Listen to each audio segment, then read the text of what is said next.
చేసినా పుణ్య కార్యాలు చేసినా భగవంతుని కృప అనుగ్రహం లేకపోతే మానవ జన్మ రాదని చెప్తారు. నేను మంచి ధర్మయుగంలో బ్రతుకున్నా, మంచి పుణ్యకార్యాలు చేస్తున్నా, తప్పకుండా నాకు మానవ జన్మ వస్తుందనేటువంటి గ్యారెంటీ అనేది లేదా? ఎప్పుడైతే భగవంతుని దృష్టిలో పడతామో, ఆయన దృష్టిలో పడి ఆయన అనుగ్రహం మనం పొందితే కానీ మనకు మానవ జన్మ రాదు. సరే వచ్చింది, కుటుంబాన్ని విస్మరించమని భగవంతుడు చెప్పాడు.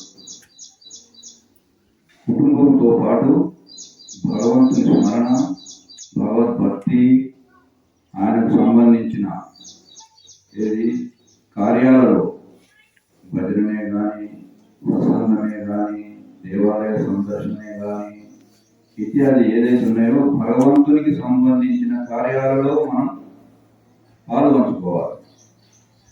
అది మన విద్యుత్ ధర్మంగా పెట్టుకోవాలి.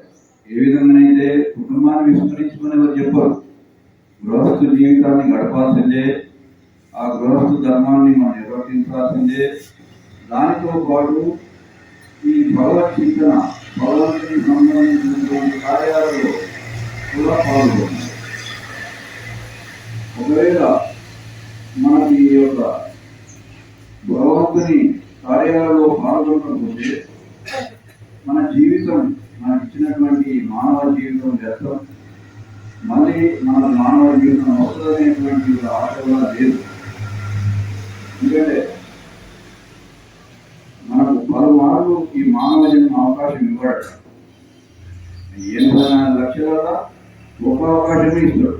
మరి 84 లక్షలు మనం జన్మలు ఎత్తి ఎత్తి ఎత్తి ఎన్ని యుగాలు కావాలి, యుగాలే, సంవత్సరాలు కాదు. ఆ యుగాలలో ఏదో యుగంలో ఒక మానవ జన్మ వస్తుంది. ఆ వచ్చినప్పుడు మనం సద్వినియోగం చేసుకోవాలి. దానికి ఏం పెద్ద శ్రమకు, పెద్ద కఠోర తపస్సు, కఠోర శ్రమము ఏదో చేయాల్సిన అవసరం లేదు. కేవలం ఆయనకు సంబంధించిన కార్యాలలో, ఉదాహరణకు ఏదో దేవాలయంలో మనకు ఆయన సంబంధించిన ఉత్సవం జరుగుతుంది, వచ్చి కూర్చుంటే సరిపోదు. ఎక్కడ ఆశ్రమంలో సత్సంగం జరుగుతుంది, వచ్చి కూర్చుంటే సరిపోదు. ఆ ఆశ్రమంలో కొంత మనం చేయుతనివ్వడం ఏంటిది, అన్నదాన కార్యక్రమమే కానీ, సేవనే కానీ, లేదా మన కీర్తన వాడగలుగుతాం, కీర్తనలే కానీ తన్మయత్వంతో వాడడం, ఏది లేకపోతే శ్రవణం, వినడమైన సేవ వినడం. ఇది ఎట్లా అనుకుంటున్నాం? మామూలుగా మనం వినడం కూడా సరిగా వినం.